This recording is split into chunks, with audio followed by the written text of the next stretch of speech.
Hello kay Ma'am Shi. Ma'am, about sa katanungan mo, is Tagalog ko lang to ha. Itong Caladium na to is matagal siyang naka-water bottom. At saka matagal na din to yung Caladium na to. Normal lang po talaga na ang Caladium is mag-dormant or malusaw. Pero magdepende naman sa pag-alaga mo. Kasi ito, yung Caladium na to, yung technique ko is na water bottom ko siya para matagal siyang mag-dormant. Ayan. Yan lang po yung nilagyan ko. Kung meron kang ganitong mga plastic, pwede mong magamit sa mga Caladium mo para pang water bottom. Ganyan lang yung gagawin mo, ma'am. Tapos dati kasi yung mga dahon niya is nagkaganyan, parang matamlay nung umabot siya sa dahon niya na isa or dalawa na lang ata yun. Yung ginawa ko sa kanya is na water bottom ko. Then until now, okay naman yung dahon niya, goods naman, hindi na siya palaging nag-dormant. Kasi sa experience ko naman is matagal mag-dormant ang Caladium kapag naka-water bottom. Pero magdepende naman yan sa ibang variety. Kasi may iba naman na siguro madali silang mag-dormant. Then kapag nag-dormant kasi yung halaman, kailangan mong i-ano siya, i-check palagi kung may sira na ba yung bulb o wala. Kasi pag hindi mo sila ma-check, malulusaw talaga yan. Kasi may mga parang brown na doon nagsisimula. Dito ma'am, may mga bulb Caladium ako na hindi ko na alam kung ano yung mga pangalan nila kasi nilagay ko lang dito. Mga big size na yung bulb na to. Dito ko lang sila inilagay kasi wala na akong space. Then ito siya ma'am, goods naman yung bulb na to. Starting na siya sa pagsuhi or pagkabuhay. So yung gagawin mo lang ma'am, pag ganito yung Caladium mo is healthy naman siya, pwede yung pabayaan mo lang yan. Tapos pag hindi healthy yung bulb Caladium mo, ang gawin mo, like meron na siyang bulok, i-chop mo lang, itapkat mo, tapos yung kalahati, chop yung kalahati is ipunla mo din. Kasi yun ang madaling paraan para tulad nito, yung nakikita mo na like nagba-brown ma'am, dyan yung nagsimula ang pagkasira ng ating mga Caladium. Yan siya. Lagyan mo lang yan ng aloe vera para masave mo siya. Pero may mga Caladium talaga pag nagkaganyan na yung bulb nila, hindi mo na sila maagapan, mabubulok talaga.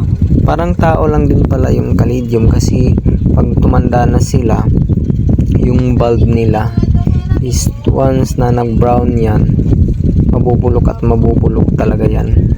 Kasi meron ako dati, big bulb na yun, tapos maganda siya na Caladium, may on hybrid.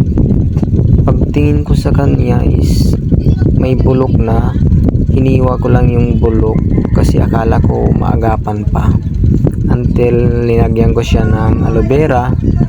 Tapos pagkatingin ko, kalaunan siguro mga 2 linggo, yung sira niya ng bulb patuloy pa ding pagkabulok ng Caladium.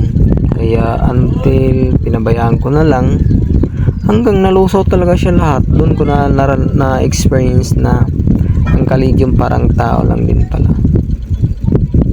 Tapos meron ako ditong ma'am,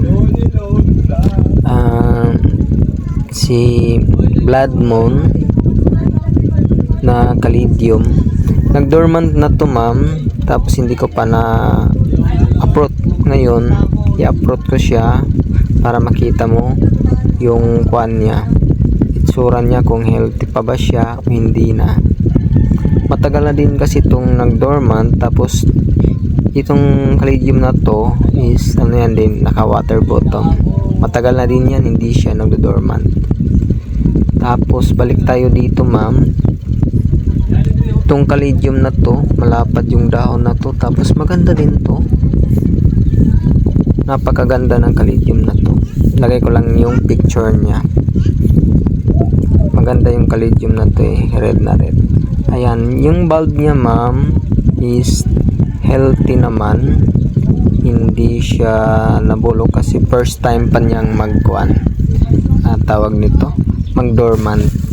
Pag first time pa kasi ng Caladium mag-dormant, may tendency na hindi pa sila nasisira yung bulb. May iba naman pag pangalawang kuan na sila, dormant, nabubulok, doon na nagsimula yung pagkasira ng bulb. Kasing technique ng iba, lalo na pag mga rare, ano nila yan, kinukuna ng bulb. Tapos ito din ma'am, pag ganyan na yung itsura ng Caladium mo, kailangan mo natin silang i-check kung okay pa ba yung bulb o hindi na. Kasi pag hindi na or may sira na, kailangan mong linisan. Ito ma'am, goods pa yung bulbs niya. Bulb pa-dormant na nga lang siya, pero yung roots naman okay pa. Paano, pasuloy din yan. Then ayan na siya ma'am. Meron akong isang bulb na ganyan ang itsura. Pag ganyan na po ang itsura ng bulb, kailangan mo na siyang putulin para maagapan mo. Kasi pag ganyan ang bulb, hindi mo siya maagapan, talagang masisira yan. Uubusin niya yung bulb na pagkalusaw. Kaya kung may mga ganyan kang bulb, mo lang, hiwa. Tapos yung maganda pa yung kuan ng bulb na walang sira, i-save mo. Kasi ganyan lang yung ginagawa ko. Kailangan ko lang i-save, lalo na pag mga rare kasi mahal kaya natin nabili. Pero okay lang siguro pag mga common, pwede nating pabayaan. Pero kahit common, sayang lang din pag pinabayaan mo. Tapos kapag nahiwa mo na siya, lagyan mo lang ng aloe vera, kasi yan yung ginagamit ko na root hormone ng Caladium ko sa mga bulb. 100% naman siya na nakapatubo. Then maganda yung takbo ng pagpapatubo ko ng mga Caladium. May nagsabi lang sa akin na yung aloe vera yung pwede nating gawing root hormone kung wala tayong pangbili. Ang mahal kaya ng kuan, pangbili ka ng root hormone. Kaya kapit lang tayo kung anong meron na malapit sa atin. Yung bulb na to ma'am, itatanim ko lang siya. Kukuha ko ng kuan, ibang soil mixture para maano ko siya, mapalitan ng bagong soil mixture. Kasi mas maganda yung panibagong soil mixture na naman yung gagamitin ko para sa pagkuan niya, pagsuloy. Kasi yung ginamit ko na soil mixture dyan is patay na dahon tapos rice hull. Goods na goods yung bulb, wala pang sira ma'am. Ito yung mga ginagawa ko sa Caladium ko, naka water bottom sila. Matagal na tong nakalagay sa